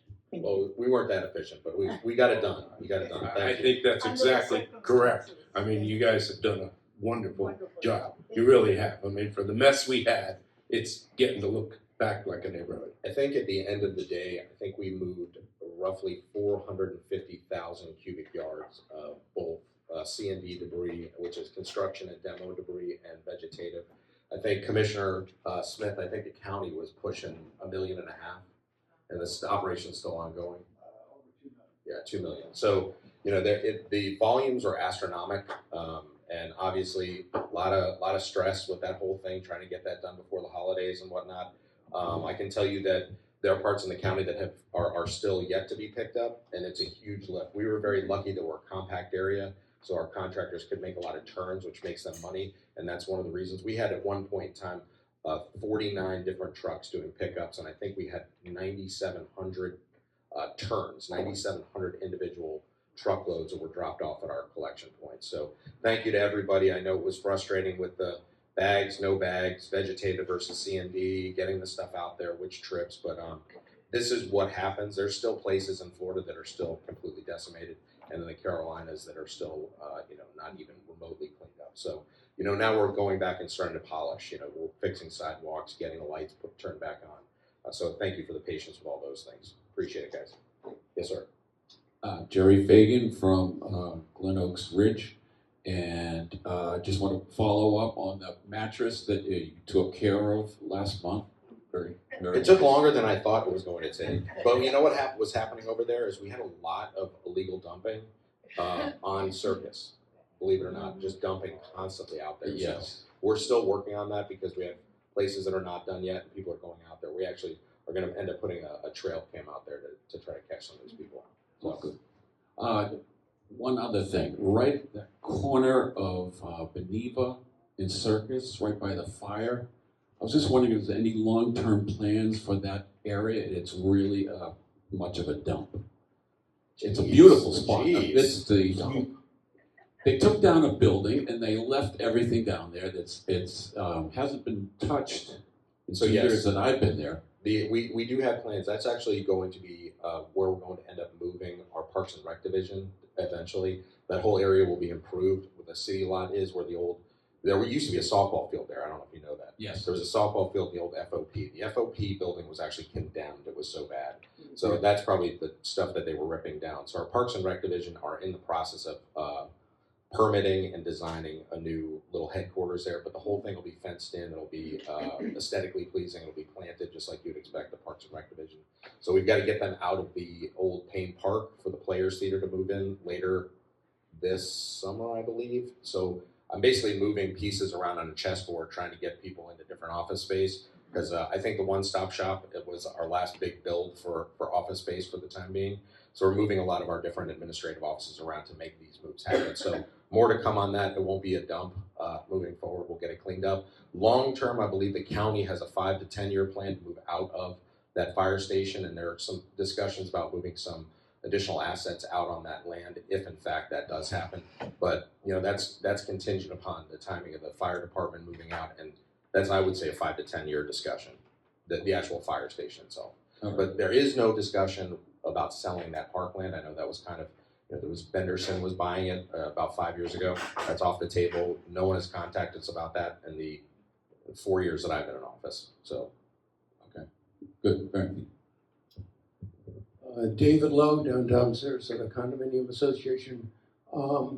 Since the last CCNA meeting, we hosted a homelessness workshop. And Pat, I wanted to thank SPD members who were on our panel, Jamie Jones from the HOT team. And Jamie Morrison and Dee Dee Jones. Dee Dee Jones. But both of them, yes. Okay. We had about 120 people, including 3 commissioners. That filming of that is at the DISCA website if anybody's wanting to take a look. I think there's some interesting information on that. The other thing is DISCA is really excited to see the Downtown Sarasota Master Plan Committee. I think seating of that group is imminent and get that work underway. So we look forward to participating in that process as it moves ahead. That's all I got. Thank you, David. That's going to be a great group, and thank you for the kudos on the disc. I got good feedback. Mr. Tanny did a great job moderating that. You know, there's some concern with this Senate Bill 1365 or House Bill 1365. We are fully compliant with that House bill. There's a lot of discussion about that, but we are in very good stead because of the actions that we took and the policies and programs that we put in about 10 years ago. We've actually been working towards, you know, being compliant across the board with the ACLU and the second DCA, the District Court of Appeals. Most of our programming has gone through the appellate court system, so we're in a really, really good position regardless of what those changes are. So I appreciate that. And Steve actually just reminded me about downtown on January 8th, Steve, is that right? January 8th at 8 p.m., we're going to start the installation of our first Art in a Roundabout at 14th Street. So we're going to write that across from your place. So it should be really cool. Steve, you pulled up the photo of that. We'll get it to, which one is that called, Steve? On the 8th. Yep. So we'll get a photo of that to you guys if you don't have it already, so you can put it out on the next website. That's right. Oh, it's this Thursday. Sorry. The 8th. Thought I said that already. Sir? Dennis Bischoff, Lido Shores. The only thing I have is that on January 11th, we're going to do a neighborhood cleanup. And that cleanup is going to be along John Ringling Parkway between Longboat Key Bridge and St. Armand's Bridge. I mean, there's been a lot of wash up because of the mangroves and the storms and the trucks going by and just, debris falling off the trucks. It's just a mess.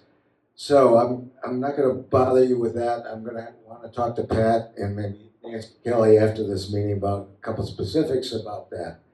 But after we do that cleanup, there's a lot of large trees, a lot of raking that would have to be done with a tractor and stuff like that to make that area presentable, because that is going right into a major, area, St. Armand Circle, and we want that to be as pretty as possible for all the residents that come by and visitors and everything else. So that's a major project for our neighborhood. We're excited to do it. I think we did it something like about 6 years ago, and we got like 75 bags of trash just from that area. So we're expecting a lot of pickups. So I'll let you know how many bags we get next meeting. Thank you. Thank you. I'm Laurel Warburg from Central Coconut Neighborhood Association. And our sort of 2 big things. First, we're kind of excited. We understand that there is a new housing developer that's interested in the U.S. Recycle area. So maybe we might have a new project coming in there. There's been a lot of interest in things that looks like it might fall into place. So that's a good thing for us. Additionally, mark your calendars, on January 18th, we're having the annual Whitaker Bayou Cleanup Day. That's for the Whitaker Bayou, those of you who can get in a kayak, and also the Orange Blossom Community Garden. And they'll treat us all to lunch afterwards at the Martin Luther King Park. Those are sort of our 2 big things, and we're also very excited to see the activity going on about the 14th Street project. Looking forward to that coming into being. And that's about it for us. Thank you. So Laurel, I talked to the lawyer that handles the U.S. Recycling project, and he's fairly confident. Obviously, lawyers, they'll never commit to anything, right? You guys saw that, right? That's workman's comp right here. That's 2 weeks off for me. They're hoping that in the next couple months they're going to be able to close on that property. And when I say close, the real estate deal will be done, and then there'll be a phase-out process for U.S. recycling. So I'm hoping that that's but again, it's a maybe. So yeah, so keep following that. But it's been a long. I literally the first time I heard about that was March 8th of 2021. So it's been a long. Melinda, hold him to it. Yeah. Well, she'll hit me again, so I don't want that. Thank you, ma'am. Okay. Joyce Fitzpatrick, Plymouth Harbor. For those of you who go, down Ringling, you've noticed all the trees are gone from our front area. Yeah, we are going to be landscaping pretty quickly, so have heart. We're hanging in there. Rhonda, my alternate, mentioned something that I just wanted to know if the city was aware of. If you're walking down Ring Lane from Plymouth Harbor towards Armand Circle on the south side, there's a big pit where I guess the hypothetical bridge is between Coon Key and Armand Circle, where all the ground has washed out. And it's kind of dangerous because it comes almost up to the sidewalk. And people are starting to throw trash in there, using it as a trash pit. So is that something we should contact the city about, or? I think you're doing that now. Okay, great. Joyce, give me that location one more time, please. Yeah, if you're walking south, or the south side of Ringling, just as you pass Plymouth Harbor and the dog park, the water has washed out all the dirt, all the ground there. Is that walking towards the main? Towards line? Armand. Towards Armand from Plymouth Harbor. Okay, I will take a look at it. Yeah. There was a waterway. The bridge was there, but they've closed off the water on both sides. Thanks. Ron Cashton, Laurel Park. I've got two things for you, Pat. One that I think you may have already answered. The neighborhood noticed that there was a lot of truck parking outside the Payne Park Auditorium after hours. And we thought that Parks and Rec were gone from that building, but they're clearly still using it. If they could limit the trucks that are actually parking in the park, the neighborhood would appreciate it. So Ron, I did follow up with Jerry on that. Apparently there was someone dumped a lot of debris in their actual parking lot. It was next to the church. So when I called Jerry, I said, hey, what's the story? I saw Kelly's email, and I said, what's the story with this? We talked about not parking there. Said they literally had no other parking for them when they came in, so that is not going to be a normal thing. So we'll make sure that doesn't occur anymore. Terrific, thank you. The other thing is, like other neighborhoods, we have a couple of storm drains that are very problematic, where the streets flood on just regular, rainy days. Ohio Place, we've already contacted the county to try and address, but I was curious if the city was even considering any type of supplemental efforts to help clean some of the really problematic storm drains. The storm drains that cause more extensive flooding. Sure. If you have locations that you'd like to, obviously, we're in conversation with the county now about the stormwater interlocal. I would anticipate that there'll be some outcome of that within the next year. Commissioner, what do you say? Yeah, that should be really fun for us. In any event, if you do have locations that you need supplemental, service on, just send me an email, and we'll get our utilities folks out there. We'll contact the county. Generally, for small issues like that, we'll go out with one of the sucker trucks and try to get it out if the county is tied up. But just let us know, and we'll do the best we can to get that taken care of. Perfect. Thanks. So just send me an email because I'll forget. All right. Good morning, John Dieter from Bird Key. John, how are you, sir? Good. I'd like to just say thanks for the cleanup efforts. Again, we were very happy with how that was handled over the last several months. Next month, I'll provide an update on our click and fix status. We got a lot of street signs, traffic signs, potholes, and certain light poles that need repair. Some are fully taken down by the storm. So sure. And what I would ask you to do is, relative to click to fix, during that 3 months of basically storm everything, click to fix was not a overt priority. So that we do have a buildup of those things, and we're working through them. So if you haven't seen some movement on that and you have a tag number, let the neighborhoods know. or let the neighbors know, just have them send the click to fix ticket to us, and we'll try to get up on top of that. But you know, most of our efforts relative to all of the services were kind of, you know, as you all know, everybody's being very nice in here today about the storm cleanup. I'm going to send you all back the emails you sent me during that time period.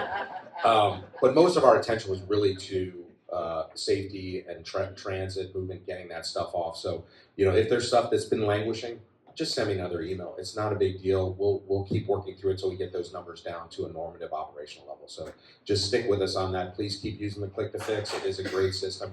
Like I said, we just worked literally underwater and under trees and under debris for a couple months, and now we're coming out the back end. So keep with it. Thank you, John. Thank you. Eileen Normal, Hudson Bayou. It's been quiet. It's been holidays. Happy New Year, everybody. I want to thank Kelly, at least she stepped away, for the idea about voting by email. That's something that's been a long time coming and really needed. And I wonder if it's possible, Kelly, starting with the new procedure of voting by email and you know, asking the boards if they would also vote by email so the delegate can vote by email, if we could keep track of what the final outcome of CCNA membership positions is with the county, with the city, with the commissioners, and have that over the years to find out who's listening and who's not. We now have a tracking spreadsheet. I will share it with Jim to put out. I love a good Excel spreadsheet. I knew you were the person for the job. Thank you very much. Good morning, Elizabeth Rose, Bay Point Park. No report. Hi, this is Marilyn Dillon from Harbor Acres. I want to ask you to repeat the telephone number for the waste pickup. I didn't say it because I don't know it offhand, but I will. I will get it. Actually, I'll get it before. There you go. Kelly's got it. Of course, Kelly has it. You have the right one though. All right. It's on your website. She's getting off just for the web. She's getting off her phone, not my website. Just FYI. Okay. So she owns this. If you call 941-263-6170 for bulk trash pickup. one more time, slow. 941-263-6170. Thank you. And that's all right. Good morning, Lynn Elkis, Gillespie Park. Well, Gillespie Park really looks terrific, but we have Kelly in our neighborhood. So that's a big reason. She's an amazing communicator. We won't hold that against you. Thank you. We're also buying them lunch on the 17th, just so you know. Oh, wrong glasses. Okay. I also want to mention, which I believe I've mentioned before in the previous year, that we are getting our historic marker, which we're very excited about. We're looking forward to having that installed in March. And then following that, we will be doing our 100-year anniversary celebration, which is in planning, and we're looking forward to having all kinds of activities and entertainment. Thank you. Good morning, Mary Butler, Amaryllis Park. Happy New Year. Happy New Year. So first, an update about 23rd Street. Thank you very much for that. Last time we were here, I did get a call from Rex, and who said that they had actually, went and done some work out there. They actually had made some arrests. So I actually got a complaint from somebody about being stopped on 23rd and Osprey last week. So they're still working out there. That's right. They're still working out there, and also there's traffic calming that's going to come through as well. One of the neighbors, just a regular citizens, just realized, what had happened with the little boy, and then also there's a school bus, and he just started, contacting the city, and Corinne contacted me, and they did a study, and there's going to be some traffic calming there. So that is very good to know. Also about our sidewalk project, that $1 million that Robert had mentioned is that it is a sidewalk improvement, and we're really excited about that as well. It's a government project, a grant through Greg Stubbe, and it hasn't started yet. So we'll have Corinne come and speak at our neighborhood association, just give the update. But we're excited about this sidewalk improvement in Newtown. And then on a good note, thank you, City of Sarasota. Our holiday lighting was just wonderful this year. The lighting went from 301 all the way down to MLK Park, and it was just really nice. The community came out. Every year they help decorate Fred Atkins Park, and so we had some really good nights at Fred Atkins Park when weather permitted it. And last, the MLK Day. It is time for the 44th annual Martin Luther King Jr. celebration 2025. And on January the 20th, we'll be celebrating it. We start with the memorial breakfast at 7:30. It's at Robert L. Taylor. And then the Unity Walk is at 11 o'clock. And we walk from Robert L. Taylor to MLK Park, where there is a festival. So we're looking forward to it, and we're looking forward to a wonderful 2025. Thank you. Thank you. Carol Lackey from Shoreland Woods Neighborhood Association. We want to say thank you very much to the City of Sarasota. Our neighborhood was really devastated with the direct impact of the 163-mile-an-hour winds coming through our neighborhood, with very old trees down everywhere. I really want to say kudos to the Click to Fix, because adding a photo really makes a difference when you put a person next to the size of a 13-foot by 7-foot tree stump. So I really love that system. We've been really, really happy. I'm going to take a little sidebar. You might have noticed I'm a member of the Sarasota Garden Club, and as you come down Van Wezel Way, you might have noticed the devastation of the Garden Club grounds. Our partner, the Bay Park Conservancy, has hired a landscape architect. All of our plant material was devastated and dead from stormwater surge and salt in the groundwater. It looked fine after Milton for about a week or two, and then everything died all at once. The swales had been not maintained over the years. The Bay Park is working on that. And so we had flooding into the garden club, and luckily we had just received all new windows and flooring, so things were not as bad as they could have been. But as you see, our gardens are gone, but they have hired a landscape architect, and it's going to be planned for more resilient plants, because this will happen again. So things are going to be looking different for a while, and it's very sad looking.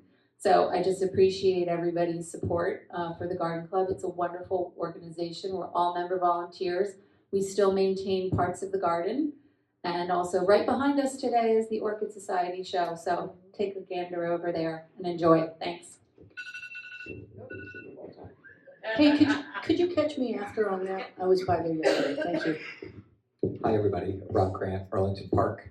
I'll start with the good stuff here, the fun stuff. We have our free concert in the park coming up. I left a flyer for everybody. So the day before you go over and celebrate MLK, come out to Arlington Park for a free concert. It's really nice. This is, I think, the 3rd year we've done it. It's a really good time. Pat, a couple of quick things. Yes, sir. The Arlington Park footbridge, where all the trees fell down during the storms. The metal one?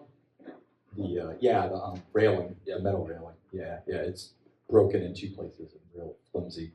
And then Bay Vista and Shade.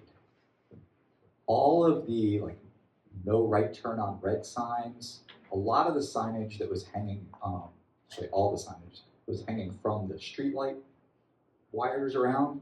It's all gone. Okay. Yeah, and it's so we have a lot of students and stuff there, so they're not supposed to turn right on red, but there's no sign.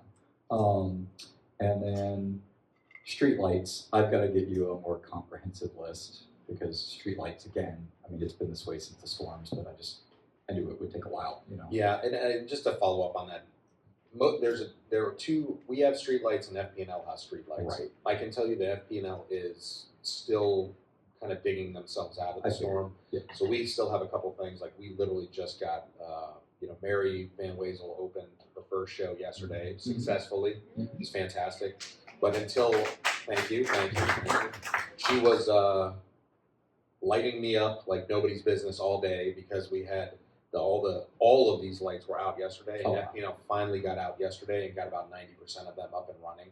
So they're still working on it. So just keep the best thing to do is give me the exact locations, addresses, and then we can go through with Nick and really try to work on it. Yeah, and I haven't made an effort at all yet because I knew it was wasted. Got it. But since I got you, because there's several like complete blocks, and that's 2400 block of Floyd, the 2500 block of Floyd, Euclid from the footbridge to Bay Vista.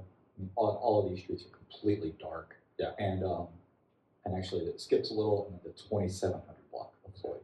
So each of those blocks, there's just none. There might be one on one of them, but there's a huge tree limb hanging on the wire. So even though it works, it's not going to work long. Okay, understood. Yeah. So I'll get a better. I'll say, Flo, go ahead and send me an email on that. I'll do that as well. All right. Thank you very much.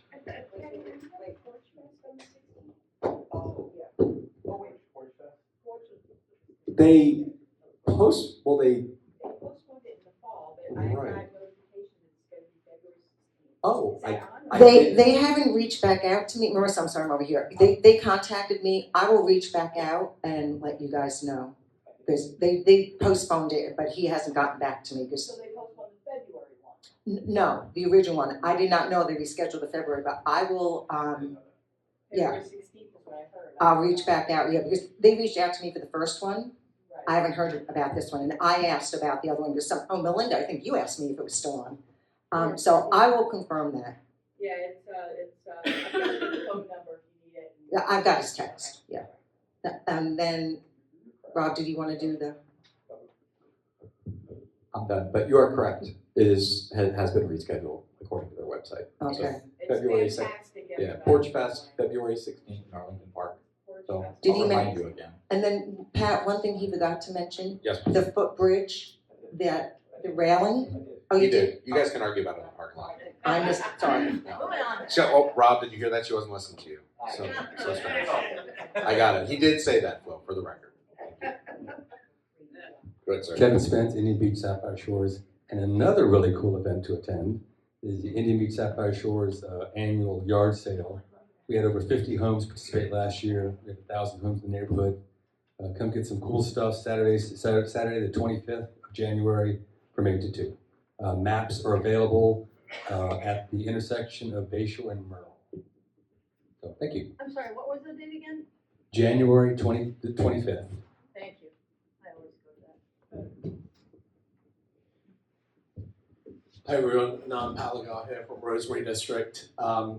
In the fourth quarter of last year, we celebrated the opening of Overtown Square. If you have not seen it, at the intersection of Boulevard of the Arts and Central, it's a fantastic pocket park, the first pocket park in the city of Sarasota, and the city did an incredible job partnering with the neighborhood to deliver that. We finally activated it in December, and it was a fantastic activation for the community. On another positive note, a very important acquisition was made in the neighborhood. We were finally able to save the Colson Hotel. For those of you that don't know, that was the first African-American hotel in Sarasota, started construction in 1925, opened in 1926. But here's the important part. This is a but for City of Sarasota moment. If it were not for the commissioners, if it were not for the city leadership and city staff, this thing would never have happened. We had a crazy idea to try and split this lot and find a way to get the developer to sell us the hotel only. And it was thanks to the patience, the diligence, and the follow-through of the entire city that this thing happened. While we take credit for it, it was really the city that made this happen. So my hat's off to you, Pat, dealing with my friend Max Volma. And he has a great YouTube page. Great. Interesting. It really does. But we are going to begin the process of restoring it. We're raising money right now towards it to restore it. And our intent is to turn it back to the Black community and turn it into something that's going to stand for the next 100 years and celebrate the history of Sarasota. So again, thank you to the City Commission and thank you to the city for helping us make that a reality. We do have some debris there, so I will reach out. We have some trees that we couldn't deal with till after we acquired it, so I finally took those down, and we need to pick those up. So I will reach out to that line. And our next community event is this upcoming Tuesday over at the Fogartyville, and we're going to be talking about the Colton parking issues. We're going to be installing our new board, which we're very excited about. And so if any of you would like to learn more about any of those things, please come out and see it. And like I said, would love your support with the Colson. You'll be hearing more over the following year about that and where we're going with it. And if you'd like to make a donation, you can do so at Gulf Coast Community Foundation. Would save the Colson. Thanks.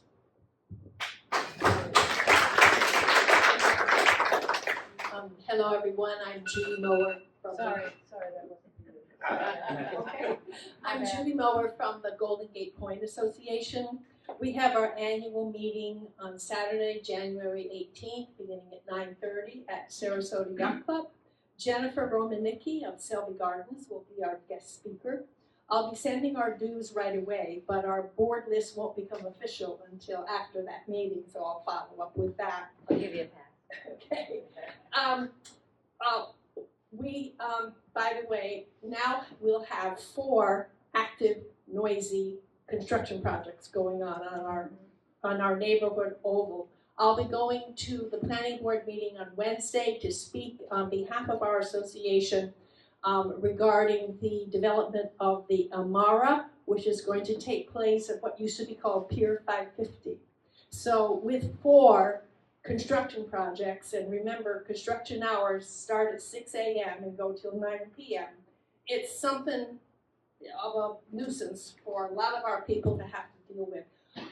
There will be, I imagine, contact because we'll be looking for enforcement of things like the requirement to get a building permit is that you have off-site staging for construction vehicles and off-site parking for construction workers.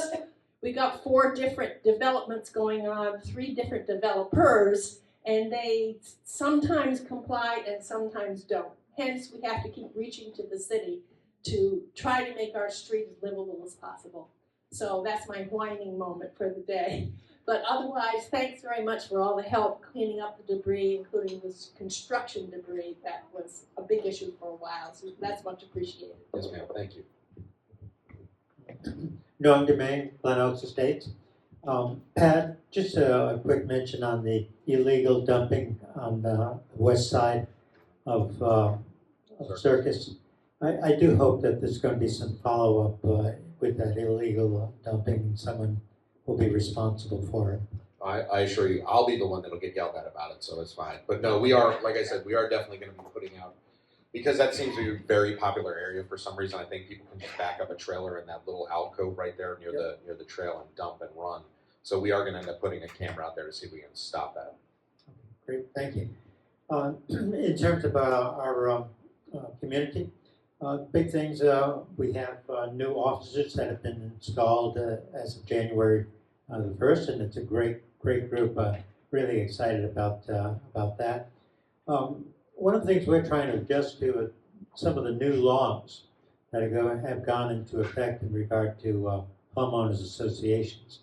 And it requires a great deal more for us in terms of certification, education, record keeping, and so on.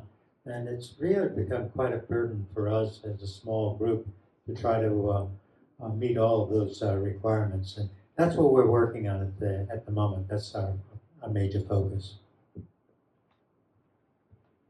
Excuse me, thank you. My name is Alan Parriser. I represent the South Point Center Park Neighborhood Association. And first, I'm very pleased to say that, as far as I know, all of the debris pickup has been completed in our neighborhood. It looks very, very nice. We got a lot of free tree trimming during the storm, not always desired, but everything looks very good. But no good deed is ever gone unpunished, so we are immediately starting on a street repaving project. And we'll be tearing up 3 or 4 streets starting this coming week. Curbs will be replaced. I'm sure the street will look beautiful thereafter. And I'd like to thank the city for all their help in both of these projects. Our neighborhood current focus is really on 2 major projects. First is our 100 year centennial celebration, and in this case, we're also doing I'll call it a fundraiser, a tour of 9 historic homes in the neighborhood. It's going to be held on March 2nd between 11 and 3. There'll be docents from the Historical Society, tours of the homes. It's going to be a very nice affair. You can get all of the information if you're interested on our website. It's sppna.org. With your permission, I'll send around some brochures to all of the associations. And I really appreciate anybody who wants to attend to sign up on our website. Again, it is a fundraiser, and of course, we'll use the funds for some of our other neighborhood beautification projects. So we're looking forward to that. Again, it's a March 2nd between 11 and 3. sppna.org for anyone who is interested.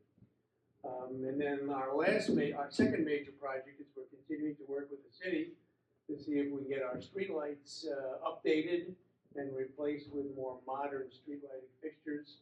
We've done write-arounds with all of the commissioners and with the city manager. So we're hoping to get that into the current budget cycle. And again, we'd like to thank the city for all their cooperation. Other than that, it was a very nice 2024. It did sort of on a dull note with all the hurricanes, but we're looking forward to a much better 2025. Thank you. Let me just add on to what you were saying. We have the ability and we want to get communication out to all of us. So if you want your brochure circulated to everybody in this room, get it to me.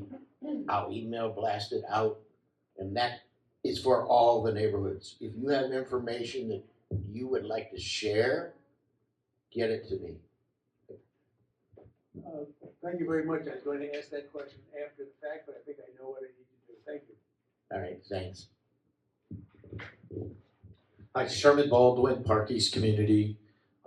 I am the new president, and I wanted to say thank you to Tony Smith, who served as president for many years, and I'm happy to be here today. Just a couple things. We have some street lights out in our neighborhood, but what else is new, particularly on 5th Street, and I mentioned 5th Street, not only am I a resident on 5th Street, but there's lots of children and pedestrians on that street, and they were blown over. Also, our Park East brand new sign that lasted about 2 months got destroyed, and that's at Fruitville and East Avenue. That needs to be replaced. Storm cleanup, amazing, but Tony did text me this morning and saying that at 429 Lime Street, there is some sidewalk missing and obstructed due to a buckled tree. And then we have some solid waste, but I'll just contact them directly, won't bother you with that. I'd like to thank Nancy Kelly for helping us with a grant for our postcard, because we have 2 events coming up on the 14th, a general membership meeting at First Brethren Church at 6 p.m. And then we have our neighborhood kind of party get-together on February 15th at Shenandoah Park, which was cleaned up very nicely by Jerry and Parks and Recreation in the city, so it's looking really good. So we have that from 11 a.m. to 4 p.m. That's free food and music and fun, and come meet the community.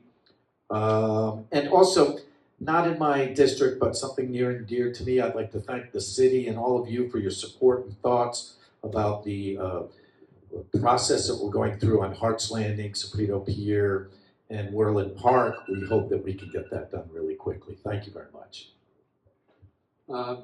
Richard Harris, Bayou Oaks. I've got 2 people out, so I'm going to fill in quickly. Our 3rd annual, I feel like I shouldn't say that after I reviewed 200s in the 40. Neighborhood social we call Whiny Friday is going to be this Friday. Next Tuesday is the 14th, is our quarterly membership meeting. Those are the only 2 events I want to announce, and that's all we have right now. Let's let Melinda say something. Go ahead, man. I got a question for you. Is there a process for notifying neighborhood leaders when there's going to be a major construction process somewhere in the neighborhood? Are you asking me? I Oh, no. There is a notification with affected parties, but we don't reach out to all of you to tell you. But I can tell you that I think if you look on our development services website, there is a list of pending developments. But no, as far as I know, we've never talked about sending out an email to all these folks.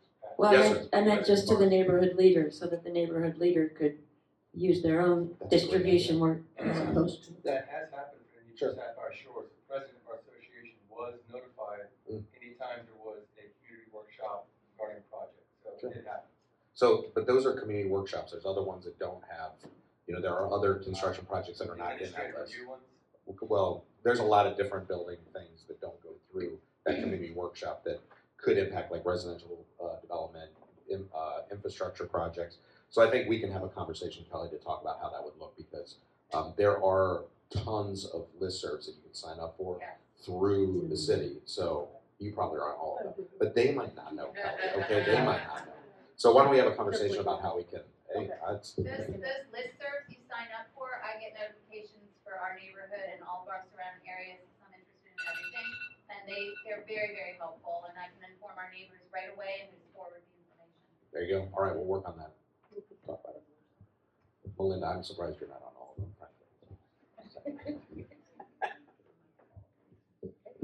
So the information is actually on our website, on how to sign up for those service lists, if you would like to. It actually is it's almost too easy. It's really easy, and you can choose what you want to be notified about. And you can then remove yourself from one of the lists if it's too much. So, because it is a lot. It is a lot. Hold on one second, Hugh. I just wanted to thank Commissioner Smith. He is a fantastic partner for us with the county, huge advocate for our area, as all of our elected officials are. But if I have an operational issue and I can't get a hold of someone, I can reach out to the commissioner. I will say that door swings generally in my direction. The north side of Siesta really likes Commissioner Smith because they think that they're in the county, but they're in the city, so he usually forwards me all those emails. But I did want to thank him, and these conversations that are going on with stormwater, they are complicated, they are going to be long-term, but he is committed to those conversations, as has all of our elected officials, and those will be coming up second week in January? Somewhere in they're going to happen in the second or third week of January. So something to pay attention to as we move forward. It will impact all of us in northern Sarasota. For those of you that don't know, the county in 1992 entered into an interlocal to take care of our stormwater systems, and we're reviewing that process and whether or not that interlocal will move forward. So a lot to come on that. So it's going to be a good conversation. Like I said, look forward to working with Jonathan and his team to see how we can come to a positive outcome for all of us on that. With that being said, thank you guys very much. Appreciate it. If you want your comments from your neighborhood in the meeting minutes, you need to email them to secretary@sarasotaccna.org if you want your comments from your neighborhood in the meeting minutes. That is the end of our meeting. Our meeting is adjourned. Our next meeting will be February 1st, right here, bright and early, 9 a.m. Saturday morning.